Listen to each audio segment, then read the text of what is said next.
Bueno, hermanos, entonces estamos viendo las oraciones notables. La del día de hoy es la oración del publicano y el fariseo, la oración más despreciable, y estamos en Lucas 18, de los versículos 9 al 14. Y esta oración es muy sorprendente porque, a diferencia de las otras oraciones que hemos estado viendo que se dan por algunos profetas, por algunos reyes en situaciones históricas, esta oración sale de los labios de Jesús, y en realidad se trata de dos oraciones porque está contando una parábola, que era la manera en la que Jesús enseñaba con forma sencilla, de manera sencilla, a la gente. Y las parábolas de Jesús siempre sorprenden, aún hoy en día, hasta los filósofos más estructurados, más intelectuales, porque dicen: ¿cómo es posible que Jesús, con palabras tan sencillas, con ejemplos tan cotidianos de la vida diaria, pudiera dar a entender cosas que un niño podía comprender, pero que aún ahora los sociólogos, los filósofos lo siguen debatiendo como los grandes temas que tratan pues los problemas principales de la humanidad? Y en esta parábola entonces vemos dos oraciones, la de un fariseo y la de un publicano. Y lo primero que comienza diciéndonos aquí en el versículo 9 es: a unos que confiaban en sí mismos como justos. Jesús ha venido diciendo una serie de discursos allí, y en ese momento se dirige a unos que confiaban en sí mismos como justos, es decir, le está hablando a los fariseos. Hay otras traducciones de la Biblia, por ejemplo la Nueva Traducción Viviente dice: a algunos que tenían mucha confianza en su propia rectitud, y la traducción Lenguaje Actual dice: de esas personas que se creen muy buenas. A unos de esas personas que se creen muy buenas. Y entonces estaba refiriéndose a toda esta serie de religiosos que seguían los preceptos de la ley de Moisés, pero no solamente seguían los preceptos de la ley de Moisés, sino que ellos pretendían ir mucho más allá. Habían perfeccionado la manera de entender la ley de Moisés a su punto de vista, porque la habían complementado con ciertos comentarios de la vida diaria.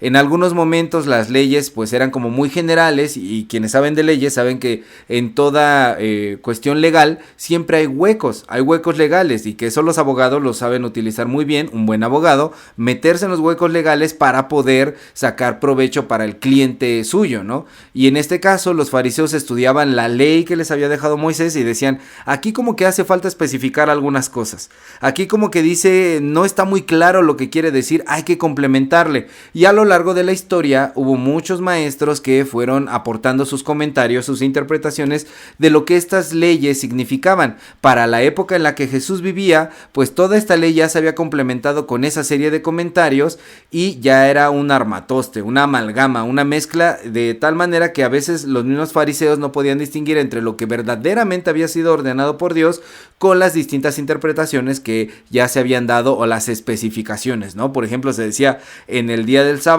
no puedes hacer trabajo. Pero ¿qué es trabajo?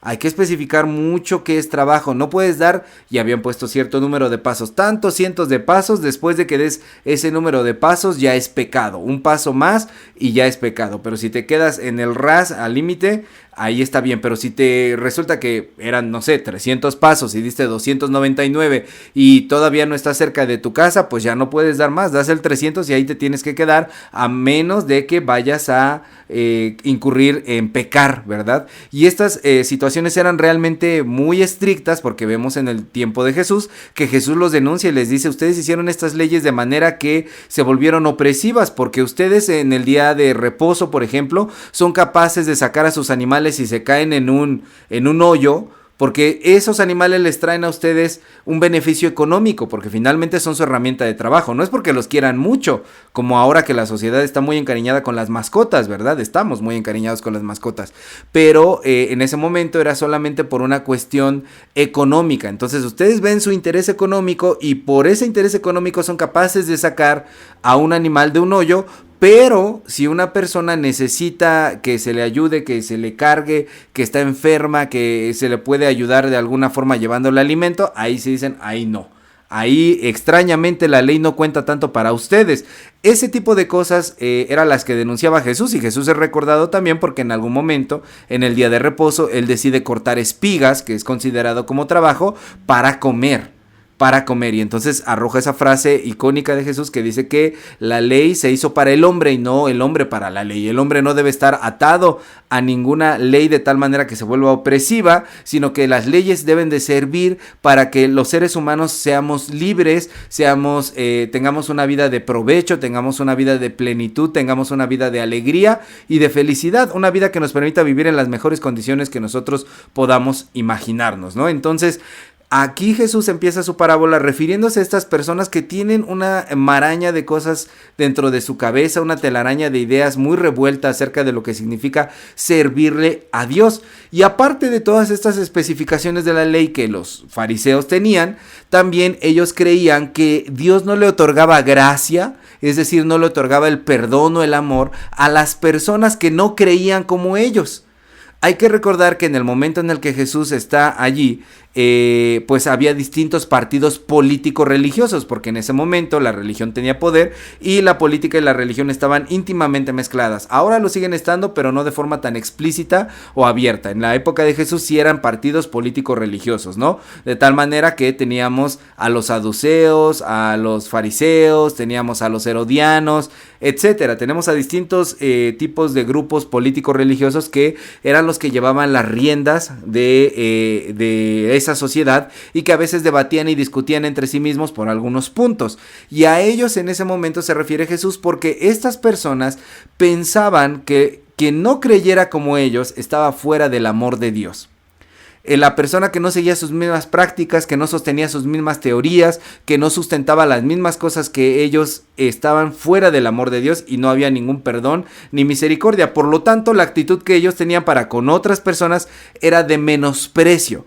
La palabra menosprecio es muy interesante porque aún en español tiene un significado muy complejo. Menospreciar es pensar que algo tiene un precio menor a cero, que vale menos que nada, que el precio de esa cosa o de esa persona es menor que la nada.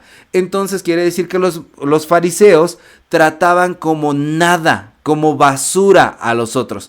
No era solamente que tuvieran sus ideas religiosas y ya, que pudiéramos decir, bueno, ellos creen diferente y nos caen medio mal, a veces se portan medio sangrones y ya. No, eran personas que vivían en una constante soberbia de pisotear a los demás, de humillar a los demás y de hacerles sentir a los demás que ellos no valían nada. Y entonces cuando Jesús refiere esta parábola, nosotros podemos a lo mejor pensar que nos desmarcamos inmediatamente, bueno, yo no soy así, yo me quito de aquí porque eso no me corresponde a mí, ¿no? Pero la pregunta aquí sería, ¿cómo nosotros tratamos a los demás? Y en específico, ¿cómo tratamos a la fe de otras personas?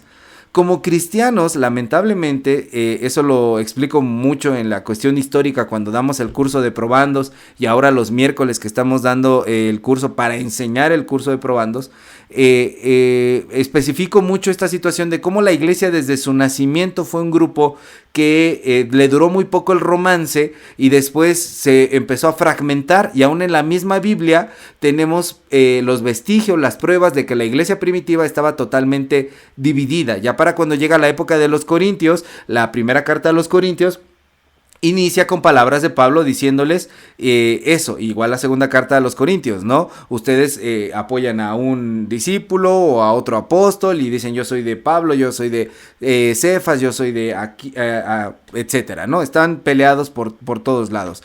Y creo que eso ha perseverado hasta nuestros días. Principalmente en nuestras naciones latinoamericanas, en México, nosotros estamos peleados con la Iglesia Católica. No es que realmente debamos estar peleados con ellos, pero hay una actitud profundamente anticatólica que hace que nos veamos como grupos rivales. Tiene sus razones históricas, pero en realidad esta actitud también es parte de la naturaleza humana, ¿no? Si nosotros analizamos las peleas entre hermanos, pues bueno, desde Caín y Abel lo podemos ver en las escrituras, ¿no? Y Dios no quiere que nosotros estemos bajo esa condición. No quiere que nos creamos superiores a los demás y que nuestra forma de creer es la correcta. Nosotros les llamamos idólatras a veces a los católicos romanos, sin considerar que la idolatría, como ya hemos visto en otras oraciones notables, es mucho más profunda que solamente adorar una figura tallada. La idolatría es ponernos a nosotros mismos como en el papel de Dios. Entonces, en ese sentido, nosotros también somos idólatras y ponemos, aunque no tengamos una virgen, unos santos, hoy que es el San Pedro, ¿verdad? Que se está recordando el día de hoy, nosotros también tenemos este tipo de actitudes y aún así nos atrevemos a juzgar a los otros, ¿no? A ver la pequeña viga en el ojo del otro y no ver lo que tenemos nosotros, ¿no? Que es una viga mucho más grande dentro de nuestro propio ojo, ¿no? Entonces es importante ver cómo esta actitud aquí de menosprecio de que tenían los fariseos hacia los otros nos cuestiona también a nosotros. Y no solamente con los católicos romanos, como denominaciones evangélicas o protestantes, muchas veces estamos totalmente divididos porque los demás no creen como nosotros. Menospreciamos, a mí me ha tocado estar en clases en las que se menosprecia mucho, los pastores metodistas menosprecian mucho a los pastores pentecostales o a las iglesias pentecostales. Y he estado en iglesias pentecostales que hablan muy mal de las iglesias que parecen católicas para ellos, como por ejemplo la iglesia metodista, ¿no? Y hablan mal de esta iglesia y de la otra y de estos grupos, que porque estos salen mucho en la televisión y en el internet, que porque estos son muy aburridos sus cultos, que porque estos pegan de brincos como locos, etcétera. Siempre hay un punto en el que nosotros menospreciamos a los demás y en el que no estamos dispuestos a dialogar o a nutrirnos y a enriquecernos de los otros. Y pensamos que nuestra fe es la correcta, que nuestra fe es la correcta por encima de las demás y que las demás expresiones de fe no tienen ninguna validez. Entonces caemos en esta actitud que es una actitud de fariseísmo. Desde ese momento podemos entender que Jesucristo, al hablar de esta parábola, nos la está dirigiendo a nosotros. Porque aún dentro de nuestras congregaciones, aunque estemos en la misma iglesia local, también consideramos los hermanos fulanitos como que están medio loquitos. Ellos tienen unas ideas medio raras, ellos tienen unas ideas que no nos cuadran mucho y como que no van con lo que realmente nos dice la palabra de Dios o con lo que creemos nosotros como iglesia. Nos ponemos como un canon, como una regla en la cual nosotros decimos esto está bien, esto está mal, y los que no creen como yo están equivocados y están errados. Y para ellos pues sí, Dios los quiere porque Dios quiere a todas sus criaturas, pero como que no tanto como a mí que soy de sus consentidos, ¿no? Entonces aquí esta parábola nos está apelando a todos nosotros, nos está diciendo a todos nosotros que escuchemos, porque estas palabras van dirigidas hacia nosotros. Y en el versículo 10, allí se nos habla de que pues finalmente nos presenta Jesús aquí a los protagonistas de la historia, un fariseo y un publicano, que suben al templo a orar, no exactamente al santuario, sino en algunos atrios, en algunos patios que estaban dedicados para que la gente pudiera orar dentro del templo. Hay que recordar que el templo de Jerusalén tenía varias secciones en donde en unas podían entrar los gentiles, o sea los que no eran judíos, en otras podían entrar las mujeres, en otras ya no podían entrar nadie más que los varones circuncidados, israelitas, que fueran pues muy rectos ante la ley, ¿no? Y la diferencia de estos hombres, inmediatamente cuando Jesús presenta a sus personajes, le da a entender a sus oyentes cuál es la intención de estos hombres al acercarse a orar, porque los dos se acercan a orar. Eso es muy interesante porque los dos van con el mismo propósito de acercarse con Dios y de tener un momento de oración. Pero la actitud que encontramos dentro de ellos no es exactamente la misma, lo cual nos prende un foco de alarma aquí porque nos quiere decir, no basta con acercarse a Dios, ¿verdad? Muchas veces animamos a la gente, no, acércate a Dios, conoce de Dios, y eso es muy bueno, pero no solamente se trata de buscar a Dios, se trata de venir a Dios con la actitud, y yo me atrevería a decir, con el corazón correcto, con las intenciones correctas para acercarnos a Dios. ¿Con qué corazón nosotros nos acercamos a Dios? ¿Con qué intenciones nosotros nos acercamos a Dios? A veces nos acercamos a Dios con la intención de que nos cumpla algún capricho, con la intención de que nos resuelva un problema que nosotros no queremos resolver. A veces nos acercamos a Dios solamente en tiempos de necesidad. A veces nos acercamos a Dios como a este fariseo, para poder quedar bien. Entonces vemos diferentes intenciones del corazón, las cuales tenemos que ser honestos en poder discernir cuando yo oro con Dios, de qué manera me estoy acercando a Dios, porque es cierto que la palabra nos dice que la oración es poderosa, la oración del justo puede mucho, que lo que pidamos en oración se cumple si lo pedimos en el nombre de Jesús, es decir, de acuerdo a la voluntad de Jesús, que la oración es importante, es necesaria, que es nuestro alimento espiritual. Estad siempre gozosos, orad sin cesar, den gracias a todo, porque esa es la voluntad de Dios para con ustedes en Cristo Jesús. Eso es lo que dice la Biblia. La oración es fundamental, lo entendemos. Pero sin el corazón correcto, la oración se convierte en un monólogo o en palabras al vacío. Solamente estamos escupiendo saliva cuando estamos orando con el corazón incorrecto. Por eso estas dos oraciones, lo primero que nos enseñan es a analizar nuestro corazón cuando vamos a orar. Cuando tú vienes de rodillas delante de Dios, cuando te encierras en tu habitación para poder orar con Dios, cuando estás en tu momento de oración, pregúntate a ti mismo, ¿con qué intención vengo a orar con Dios? Y no significa que si tú descubres que como que la intención no es la correcta, te debas de alejar y no, bueno, entonces mejor vengo cuando ya tenga el corazón correcto, sino que en ese momento puedes tomar la otra actitud y decir, quiero ahora poder acercarme a Dios. Dios, perdóname, mira, yo venía pensando estas cosas, pero necesito que tú me ayudes a poner mi mente en orden. Quiero tener el corazón correcto, quiero expresarte lo que estoy sintiendo como lo estoy sintiendo, pero de antemano reconozco que quiero que tú hagas las cosas como tú sabes hacerlo y que cumplas tu voluntad en mí. Entonces esa evaluación para poder orar cuando nos acercamos a orar es importante, y creo que hasta ahora en las oraciones notables que hemos revisado no habíamos visto este punto tan importante de poder evaluar nuestro corazón antes de venir a orar. Habíamos hablado como de lo que ya surge en el momento de la oración, pero hay un paso que esta parábola nos invita a dar antes. El versículo 11 nos dice que el fariseo estaba puesto en pie.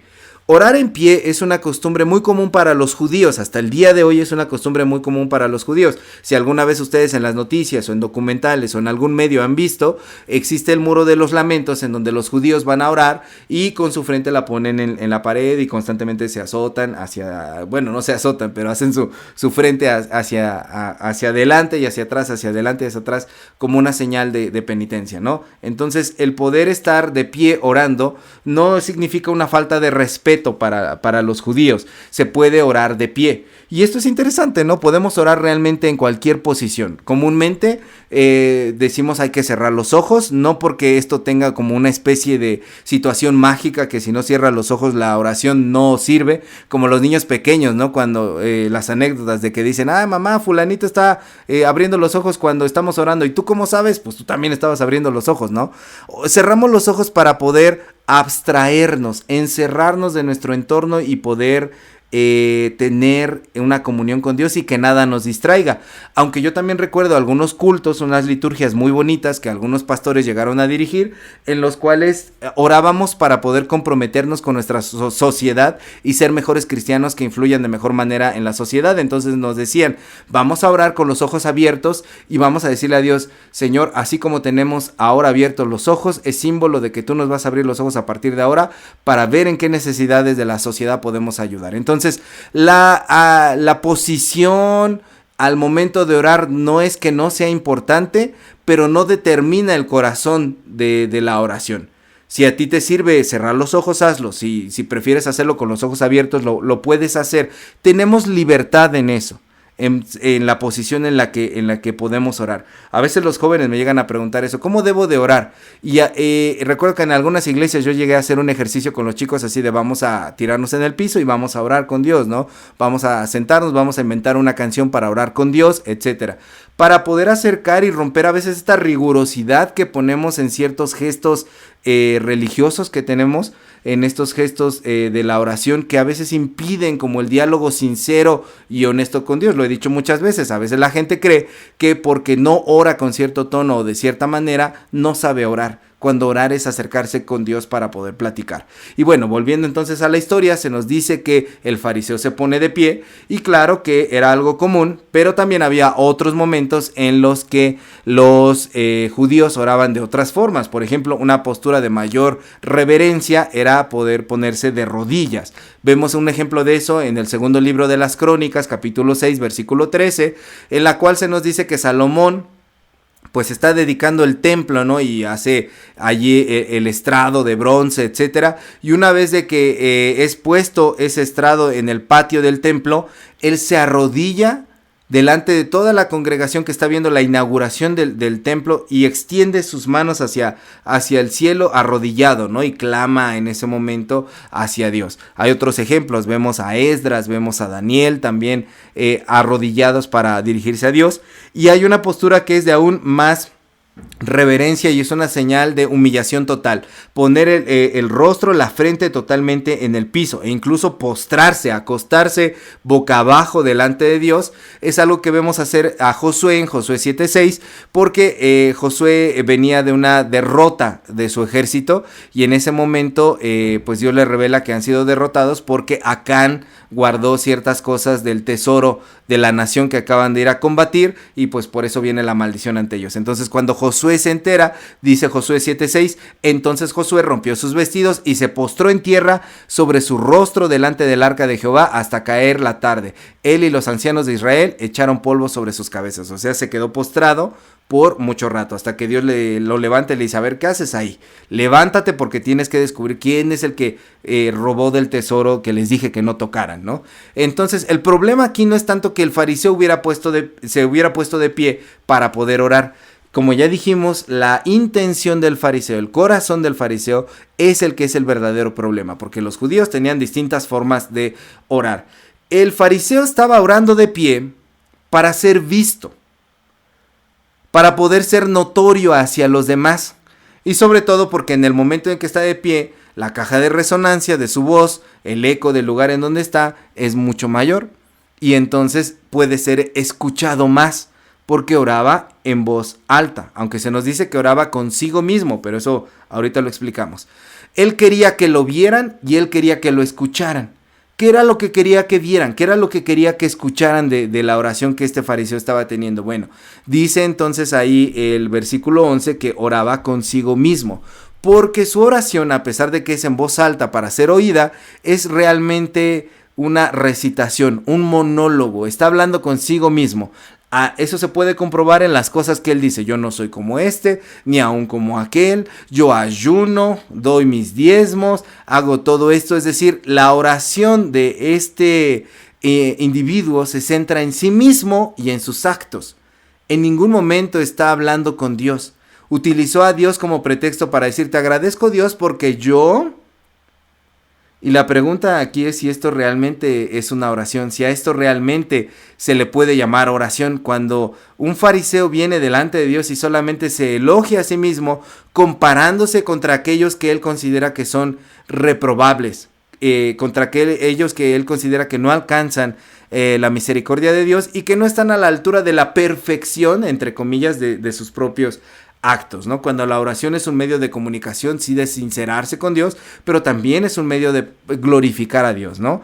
Entonces, cuando oras, ¿con quién oras? ¿A quién le oras? ¿Oras contigo mismo o le oras a Dios? ¿Qué cosas dices dentro de tu oración?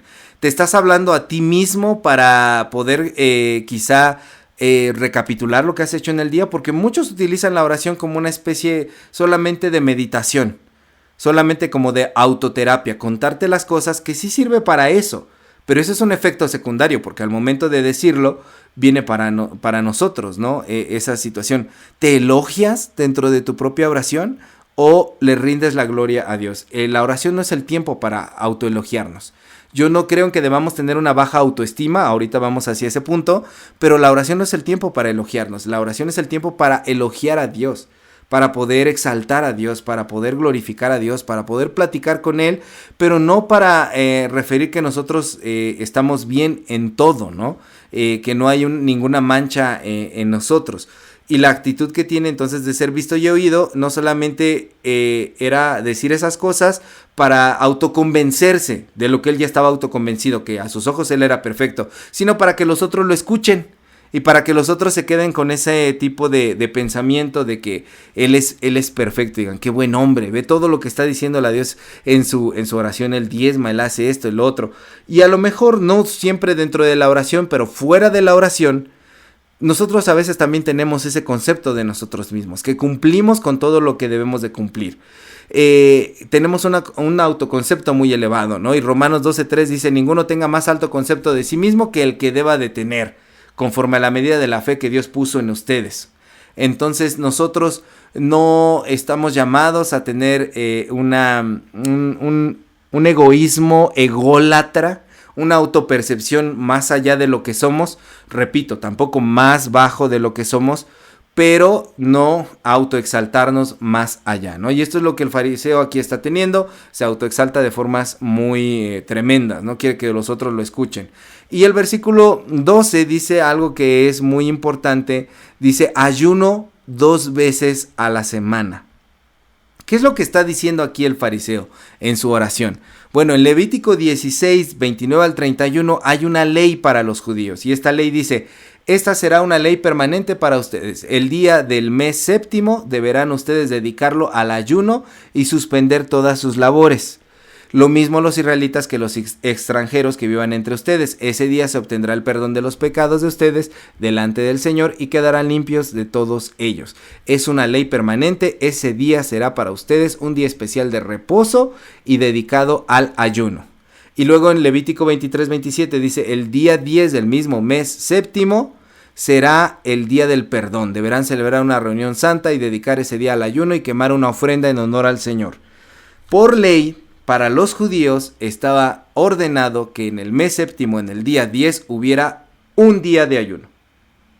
Un día de ayuno. Lo que está diciendo el fariseo aquí no es nada accidental. Está diciendo ayuno 2 veces por semana. ¿Cómo te quedó el ojo, Dios?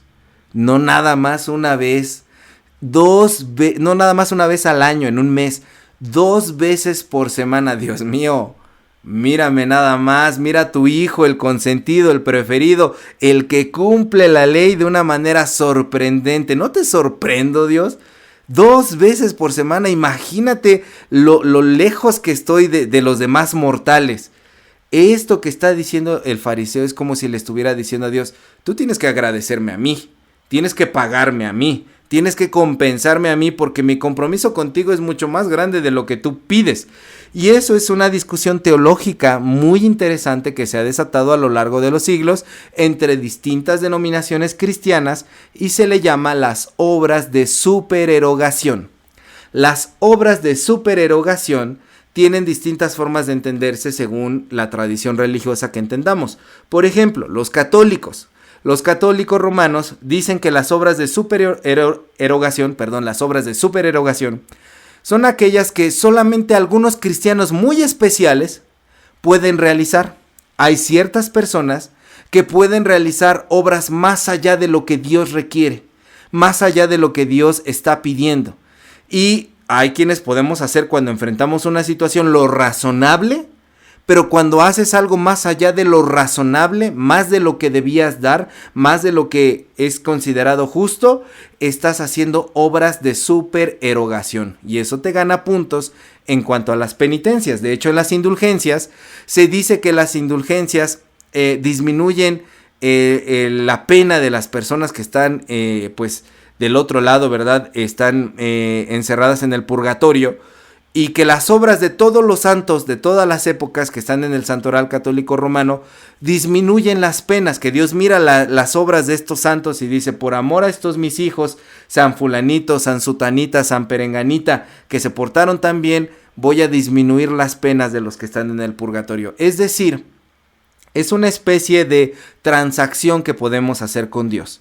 Se reduce a una cuestión económica. Le pago a Dios con portarme mucho mejor de lo que Él me está pidiendo. Y esta es una doctrina que sostiene la Iglesia Católica Romana. Nosotros como protestantes y en específico como metodistas, en nuestros artículos de religión, en el artículo 11, tenemos un artículo que se llama así, de las obras de supererogación. ¿Qué creemos nosotros de las obras de supererogación? Creemos que nadie puede hacer más allá de lo que Dios le pida. Que si tú alimentaste a 1000, es porque fue Dios el que te dio esas capacidades para poder hacer ese acto.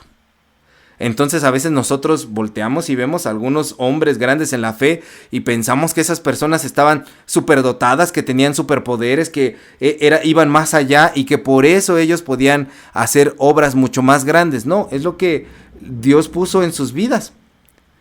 Nosotros no podemos hacer más allá de lo que Dios haya puesto en nosotros. El mismo Jesucristo lo dice en Lucas 17:10, cuando hayáis hecho todas estas cosas, decid: siervos inútiles somos, porque lo que nos mandaste a hacer, eso hicimos. No, Señor, pero es que mira que yo serví en tantos países y yo hice tantas obras misioneras y di tanto de ofrenda a la iglesia y ayudé en todo esto. Lo que podías hacer, lo hiciste, porque es Dios quien pone las cosas en tus manos para que las pongas a tu servicio.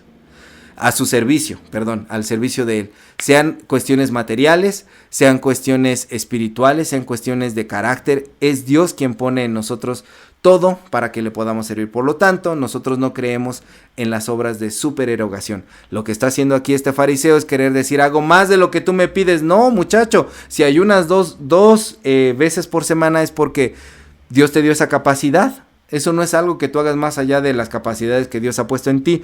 Y fíjense que muchas veces nosotros nos autoimponemos cosas. Yo recuerdo una etapa muy fanática religiosa que tuve en el término de mi adolescencia, al principio de mi juventud, en la cual yo decía, a partir de ahora ya no voy a escuchar ningún tipo de música que no sea cristiana. Y después de mucho tiempo en el que yo viví de esa forma, me preguntaba a mí mismo, ¿y eso lo pide Dios? ¿Dónde Dios está pidiendo eso? Dios no pide eso, pero nosotros nos autoimponemos esas cosas para poder pensar que somos más santos de lo que en realidad somos, porque de alguna manera estamos tratando de ocultar o de compensar situaciones que no nos agradan tanto de nuestra vida. La compensación siempre es eso, tratar de ocultar algo para que los demás vean perfección en nosotros, cuando en realidad debajo del tapete, debajo de la alfombra escondemos cuánta cantidad de cosas que hay dentro de nosotros. Y así hay muchos cristianos, dicen, yo no voy a ir al cine, yo no voy a ir a bailes, yo no voy a ir a esto, yo no voy a ir al otro, porque creen que Dios les está imponiendo esas cargas y convierten a la fe en un asunto de no hagas esto, no hagas el otro, prohibiciones, cuando en realidad no se trata de prohibiciones, sino de hacer las cosas por amor, ¿no? Y de aprender a amar a Dios, amar al prójimo y amarnos también a nosotros mismos. Entonces, no es necesario hacer cosas más allá de lo que Dios pide, porque además, siendo honestos, ¿quién puede hacer lo que Dios pide? Por eso hemos sido justificados por medio de la obra de Jesucristo, no de nuestras propias obras, porque nuestras propias capacidades es imposible que nosotros podamos siquiera satisfacer lo que se espera o exige de nosotros. Eso no quiere decir que no lo intentemos, que toda la vida lo estemos intentando una y otra vez y nos levantemos y seamos mejores que el día de ayer. Pero en el momento en el que nosotros creemos que podemos autojustificarnos, estamos despreciando, eso es lo más grave, el sacrificio de Cristo. Y eso es terrible. El sacrificio de Cristo no puede ser menospreciado. Nosotros, al creer que estamos yendo más allá de los límites humanos, es en esencia lo que estamos haciendo. Nos imponemos cosas que Dios no nos pidió, caemos en una actitud de soberbia y aparte pisoteamos la cruz de Cristo. Esto es muy sorprendente y por eso nosotros como protestantes, como metodistas, no creemos en las obras de supererogación. Ahora, el versículo 13 nos pone en contraste la oración del publicano.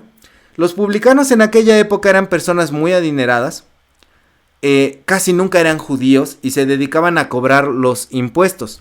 Y cuando llegaba a ver algún judío que se dedicaba a ser publicano, la demás gente, la demás sociedad, los escupían, los trataban muy mal, los tildaban de traidores, de ladrones, de injustos, de pecadores, porque se les permitía recaudar más dinero del que era necesario y a veces hacían sus tranzas, ellos también, ¿no? Algunos otros expertos dicen que también los publicanos muchas veces eran como, los judíos eran los siervos de los meros publicanos. Y de todas maneras eran vistos aún peor porque se ponían al servicio de los que estaban oprimiendo a su nación. Entonces, tú ni siquiera eres el patrón, eres el criado del patrón y vienes a pisotearnos a nosotros. No, hombre, ¿qué te crees, no? Eran menospreciados por el resto de la sociedad. Y, pues bueno, otra de las características sociales de estas personas como publicanos es que frecuentaban el templo porque eran judíos.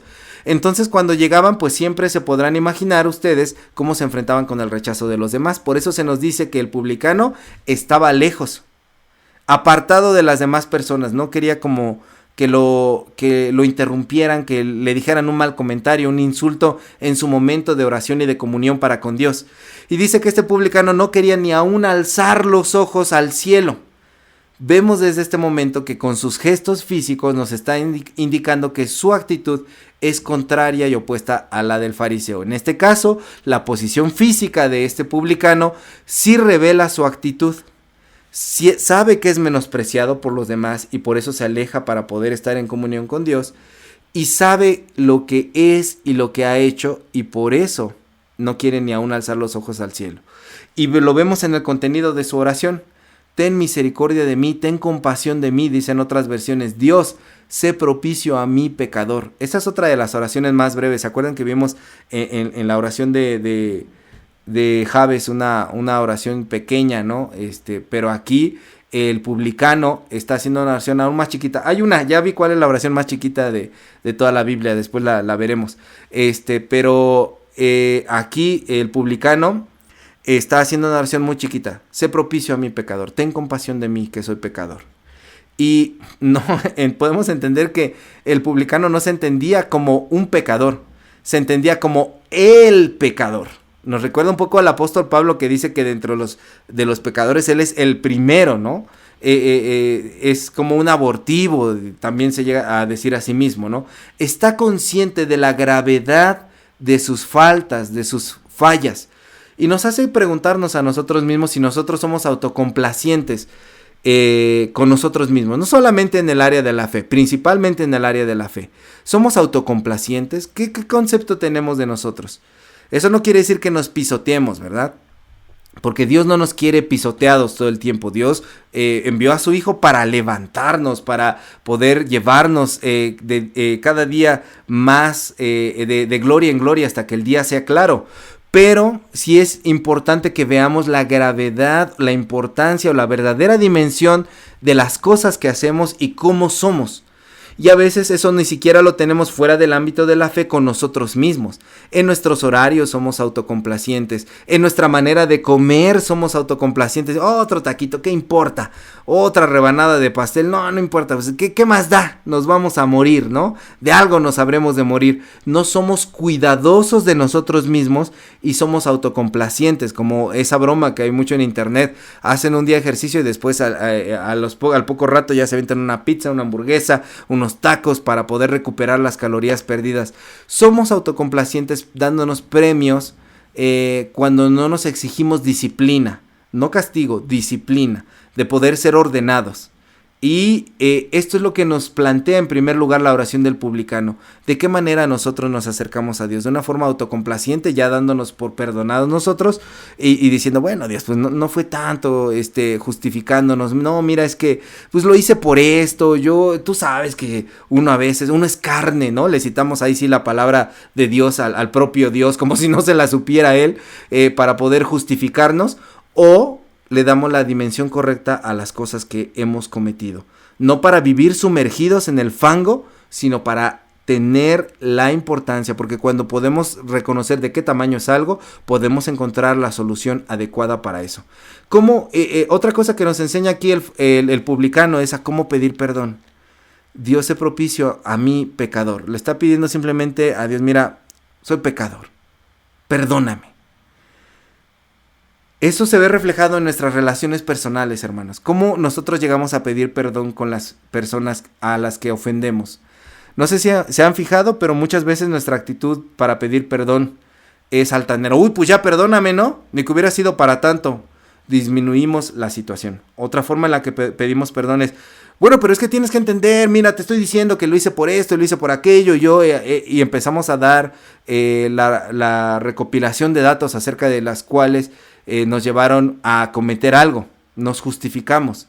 La manera en la que se debe de pedir perdón, y el perdón más efectivo, es el que está utilizando este publicano. En su oración nos lo enseña. La regué, me equivoqué, perdóname. El perdón se debe de pedir de una forma humilde y reconociendo que se cometió una falla.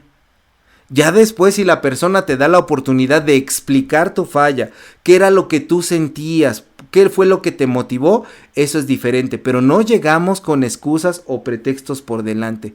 Me equivoqué, fallé, perdón, soy pecador, Señor. Ten compasión de mí, sé propicio a mí, por favor, Dios. Y de esa manera, como nos dirigimos a nuestros hermanos, a nuestras familias, a Dios, es como se debe de pedir perdón, como este publicano. No es una oración muy extensa, no es una oración muy larga, pero vemos un verdadero corazón arrepentido. Un corazón arrepentido es el que está dispuesto a la transformación. Lo que está haciendo este publicano en su oración es ponerse en manos de Dios y dice, sé propicio a mí. Esa traducción me gusta mucho porque sí, ten compasión, pero sé propicio a mí es dame lo que me tengas que dar, lo que sea apropiado para mí, porque estoy dispuesto a aceptarlo para poder iniciar un proceso de transformación. No vengo a ti a pedirte perdón porque sea la obligación pedirte perdón. No vengo a ti a pedirte perdón porque me sienta movido a levantarme y después de eso voy a seguir viviendo mi vida como yo quiera. Vengo a ti porque quiero ponerme en tus manos y que tú hagas esa transformación dentro de mí. Y esta oración del publicano nos enseña precisamente eso, todo lo contrario de la oración del fariseo.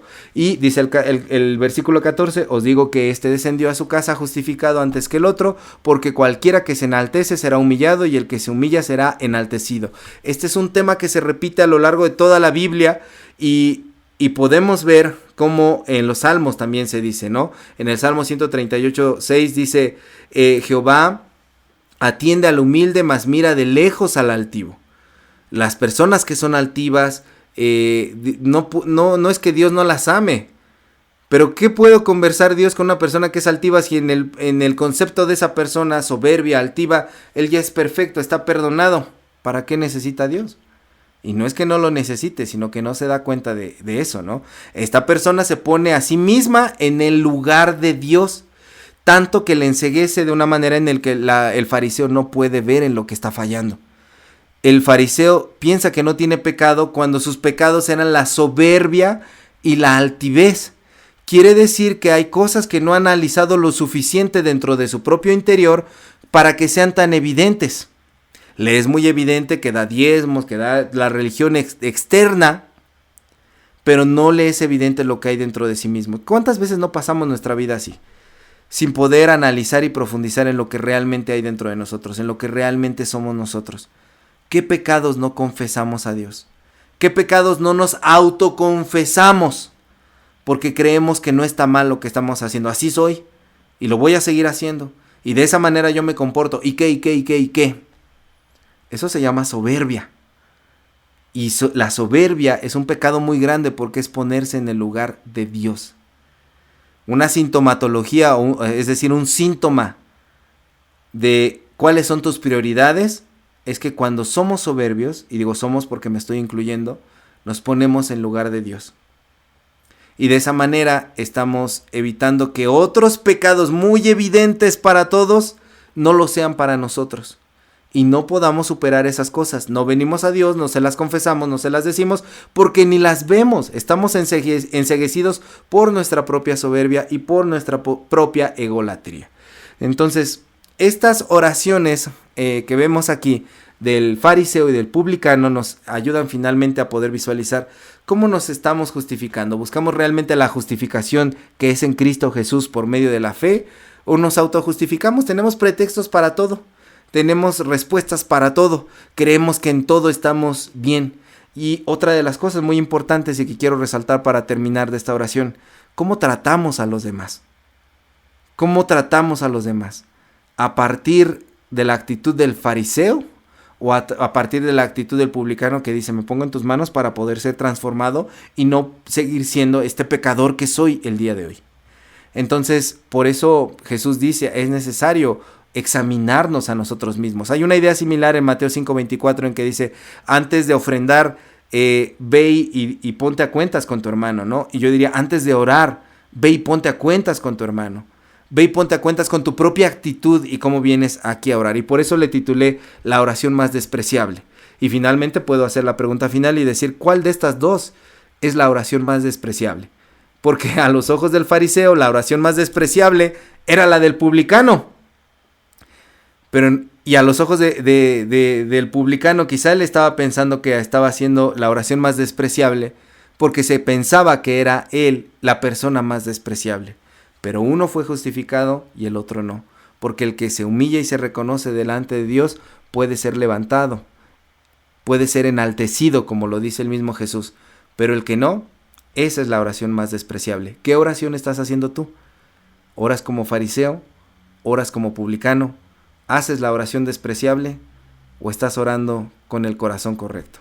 Que Dios les bendiga, hermanos. Continuamos.